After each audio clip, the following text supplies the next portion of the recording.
Hello friends, this is SP Singh and welcome to Smarter Every Day. तो प्यारे दोस्तों, फाइनली आपका जीआईसी प्रवक्ता भर्ती का नोटिफिकेशन आउट हो चुका है, यानी कि आज इसका नोटिफिकेशन आ गया है, जिसमें बीएड वालों को मौका दिया गया है। पहले बीएड इसमें इन्वॉल्व नहीं था, लेकिन अब पीजी के साथ बीएड भी चाहिए। टेट की इसमें कोई नीड नहीं है, सीटेट की इसमें कोई ज़रूरत नहीं है, टेट सीटेट इसमें नहीं चाहिए। ठीक है, आइए इस पर डिटेल से चर्चा करते हैं। इसके बारे में हमने आपको मॉर्निंग में ही बताया था, सुबह जो हमने वीडियो बनाई थी कि इसका आज जो है इसका नोटिफिकेशन आ जाएगा फाइनली, यानी कि जो डिटेल वाला है। प्रवक्ता पुरुष और महिला राजकीय इंटर कॉलेज परीक्षा 2025 है। ऑनलाइन आवेदन प्रारंभ होने की तिथि 12 अगस्त, यानी कि आज से ही इसमें फॉर्म भरे जा रहे हैं। ठीक है, और ऑनलाइन परीक्षा शुल्क बैंक में जमा करने, ऑनलाइन आवेदन स्वीकार, जो लास्ट डेट है आपकी वो 12 और सितंबर है। 12 सितंबर या एक महीने का समय यहाँ पे आपके पास है, आप फॉर्म फिल कर सकते हैं। अगर कोई मिस्टेक हो जाती है, उसमें आपको करेक्शन कराना है या फिर रिकैंसिलेशन होना है, तो उसके लिए आपको 19 सितंबर तक आपको डेट दी जाती है। ठीक है, जिन विद्यार्थियों ने ओटीआर करा लिया है, अच्छी बात है। जिन्होंने नहीं कराया है तो वो अपना पहले ओटीआर कराएं, वन टाइम रजिस्ट्रेशन। ठीक है, और ओटीआर कराने के 72 घंटे बाद ही आप फॉर्म को भर सकते हैं। तो जिन्होंने अभी तक ओटीआर नहीं कराया है तो अपना ओटीआर करवा लीजिएगा। इतनी बात क्लियर है। अब आगे बढ़ेंगे तो इसमें कुछ जो महत्वपूर्ण चीज़ें हैं वो हम लोग समझ लेते हैं। अब सबसे बड़ी बात आती है कि योग्यता की, है ना। सबसे बड़ी बात तो योग्यता की ही आती है। तो देखिए, अगर आपको समाजशास्त्र, चाहे आप पुरुष हो या महिला हो, समाजशास्त्र, भूगोल, अर्थशास्त्र, नागरिक शास्त्र, भौतिक विज्ञान, रसायन विज्ञान, गणित, अंग्रेजी के टीचर आप बनना चाहते हैं, तो उसके लिए आपको क्या होना चाहिए? स्नातकोत्तर उपाधि, यानी कि पोस्ट ग्रेजुएशन आपके पास होनी चाहिए। पोस्ट ग्रेजुएशन के साथ में आपके पास बीएड की उपाधि हो। क्या होनी चाहिए? बीएड की उपाधि होनी चाहिए। कुल मिलाकर के पोस्ट ग्रेजुएशन प्लस बीएड अगर आपके पास है तो आप इसमें फॉर्म भर सकते हैं। ठीक है, और इतिहास का अगर आपको शिक्षक बनना है तो उसके लिए यदि आपने प्राचीन इतिहास, मध्यकालीन इतिहास या आधुनिक इतिहास में पोस्ट ग्रेजुएशन किया है प्लस आपके पास बीएड है तो आप इसमें फॉर्म भर सकते हैं। ठीक है, जीव विज्ञान का यदि आपको बायोलॉजी का टीचर बनना है तो उसके लिए आपने वनस्पति विज्ञान या जंतु विज्ञान विषय में आपने अगर पोस्ट ग्रेजुएशन किया है प्लस आपके पास बीएड है तो आप इसमें फॉर्म भर सकते हैं। हिंदी का टीचर बनने के लिए आपको यहाँ पे हिंदी विषय में पीजी होना चाहिए, पोस्ट ग्रेजुएशन, और एक विषय के रूप में संस्कृत के साथ कला में भी आपका ग्रेजुएशन होना चाहिए प्लस बीएड हो तो आप हिंदी के शिक्षक यहाँ पे बन जाएंगे, हिंदी के प्रवक्ता बन जाएंगे। उर्दू की बात करें तो उर्दू विषय से आपने पोस्ट ग्रेजुएशन किया हुआ हो और आपके पास बीएड होना चाहिए। संस्कृत के लिए संस्कृत से विषय में पोस्ट ग्रेजुएशन प्लस आपके पास बीएड हो तो आप इसमें शिक्षक बन पाएंगे। ठीक है, इतनी बात क्लियर है। ये आपको क्या चाहिए? ये आपकी क्वालिफिकेशन होनी चाहिए, यानी कि पोस्ट ग्रेजुएशन प्लस बीएड आपके पास है तो आप फॉर्म इसमें भर सकते हैं। तो चलिए थोड़ी सी बात कर लेते हैं फीस पर। आवेदन शुल्क की अगर हम बात करें तो ऑनलाइन आवेदन की प्रक्रिया में प्रथम और द्वितीय चरण की कार्यवाही पूर्ण करने के पश्चात तृतीय चरण में आपको फीस इसमें जो देनी है, परीक्षा शुल्क 100 रुपये लगेगा प्लस ऑनलाइन प्रक्रिया जो भी रहेगी। तो उसके लिए कमजोर वर्ग या जो ओबीसी वाले हैं उनका शुल्क रुपये 25 रहेगा, तो ये 125 रुपये हो जाएगा। 100 ये प्लस ये 25, 125 हो जाएगा।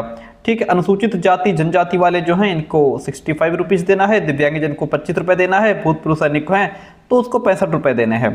ठीक है, स्वतंत्रता संग्राम सेनानी के आश्रित या महिला कुशल खिलाड़ी हैं तो उसको अपनी मूल श्रेणी के अनुसार से उनको अपना इसमें छूट मिल जाएगी। ठीक है, तो इतनी बात यहाँ तक हो जाती है क्लियर। अब आगे रिक्तों की संख्या की बात करें तो वर्तमान में चयन के लिए प्रवक्ता पुरुष और महिला राजकीय इंटर कॉलेज में रिक्तियों की कुल संख्या 1471, पुरुष शाखा के लिए 777 खाली पद हैं, महिला के लिए 694 है। ठीक है, और वहीं पर प्रवक्ता स्पर्श दृष्टिबाधित राजकीय इंटर कॉलेज समेकित विशेष माध्यमिक विद्यालय में जो है 45 पद खाली हैं।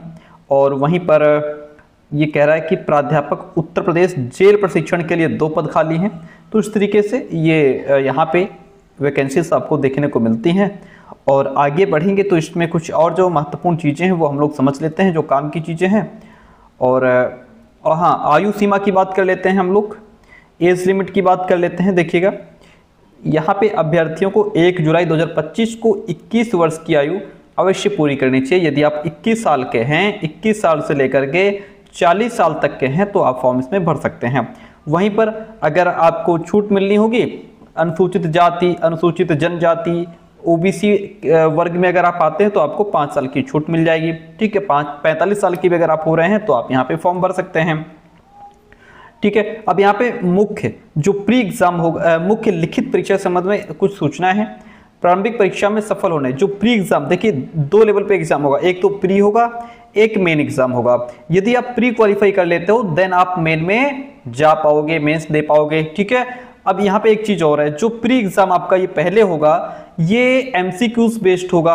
क्या होगा सर? एमसीक्यूज बेस्ड होगा। पहले आपका एमसीक्यूज बेस्ड होगा जिसमें आपको कितने 4 ऑप्शन दिए जाएंगे, जो सही होगा वो आपको टिक करना होगा। ठीक है, तो यहाँ पे जो प्री एग्जाम पास कर पाएंगे वही नेक्स्ट एग्जाम दे पाएंगे, मेंस में वही बच्चे जा पाएंगे जो यहाँ पे क्वालिफाई कर पाएंगे। ठीक है, इतनी बात क्लियर है। और फिर एक इंपॉर्टेंट चीज ये है कि इसमें आपकी निगेटिव मार्किंग है। जैसे एलटी ग्रेड शिक्षक भर्ती जो है, जैसे उसमें निगेटिव मार्किंग है वैसे ही सेम यहाँ पे निगेटिव मार्किंग है। एक प्रश्न अगर आपका गलत होता है तो आपका 0.33 जो है यहाँ पे नंबर काट लिया जाएगा। ठीक है, अब यहाँ पे छूट की बात करते हैं।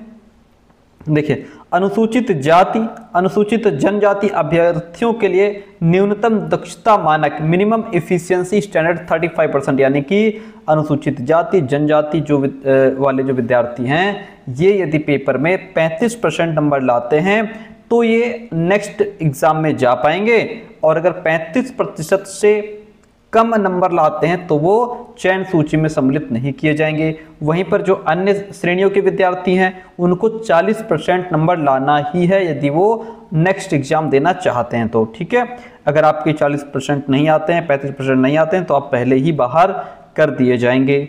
इतनी बात होती है क्लियर। आगे बढ़ते हैं। देखिए यहाँ पे समझिए, परिशिष्ट 2 कहता है कि यहाँ पे प्रारंभिक परीक्षा जो आपका प्री एग्जाम होगा, ठीक है, जो प्री एग्जाम होगा पहले जिसमें ऑब्जेक्टिव क्वेश्चंस आएंगे, इसमें सामान्य अध्ययन और वैकल्पिक विषय का एक प्रश्न पत्र होगा जो ऑब्जेक्टिव प्रकार का होगा।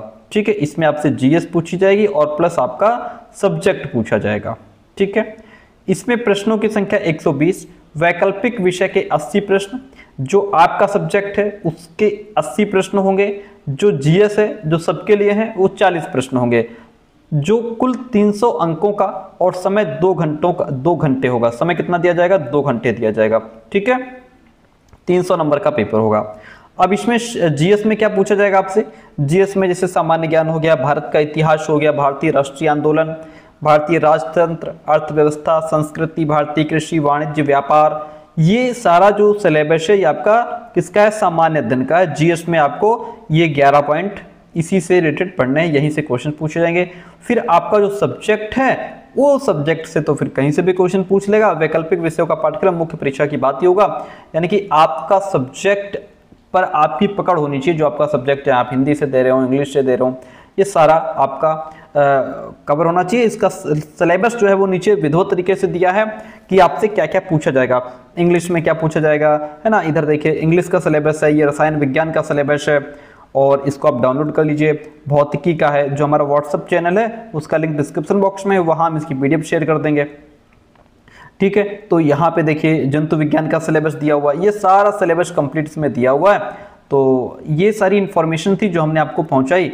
और यहाँ पे देखिएगा पदों की संख्या बात करें तो इसमें अंग्रेजी जो है पदों की संख्या 100 है, अनारक्षित वाले 34 हैं, अनुसूचित जाति वाले 18 हैं और ओबीसी वाले केवल 2 पद हैं। ठीक है, अर्थशास्त्र की बात करें तो टोटल इसमें 41 पद हैं, इतिहास के 41 हैं, उर्दू के 27 हैं, गणित के 94 हैं, भौतिक विज्ञान के 86 हैं, रसायन विज्ञान के 85 हैं, बायोलॉजी के 73 हैं, भूगोल के 38 हैं, संस्कृत के 36 हैं और सिविक्स के 51 हैं, सोशियोलॉजी के 23 हैं, हिंदी के 82 हैं। टोटल 7 यानी कि 777 पद यहाँ पे आपको देखने को मिलते हैं। ठीक है, तो ये सारी इंफॉर्मेशन हो गई जिसमें हमने आपको मेन चीज क्या समझाई। मेन चीज ये समझाई देखिए कि आपकी जो एग्जाम जो आपका फॉर्म भरने की डेट है वो आज से शुरू हो गई है और 12 सितंबर तक लास्ट डेट है। और प्लस इसमें आपका पीजी होना चाहिए, पोस्ट ग्रेजुएशन होना चाहिए, बीएड होना चाहिए आप फॉर्म भर पाएंगे। पहले अपना ओटीआर करवा लीजिए, ओटीआर के तुरंत बाद फॉर्म भरा नहीं जाएगा, ओटीआर होने के 72 घंटे बाद आप इसमें फॉर्म भर सकते हैं। ठीक है, कोई भी कंफ्यूजन हो, कोई भी डाउट हो तो आप कमेंट बॉक्स में छोड़ दीजिएगा। इसकी पीडीएफ आपको व्हाट्सएप चैनल पर मिल जाएगी।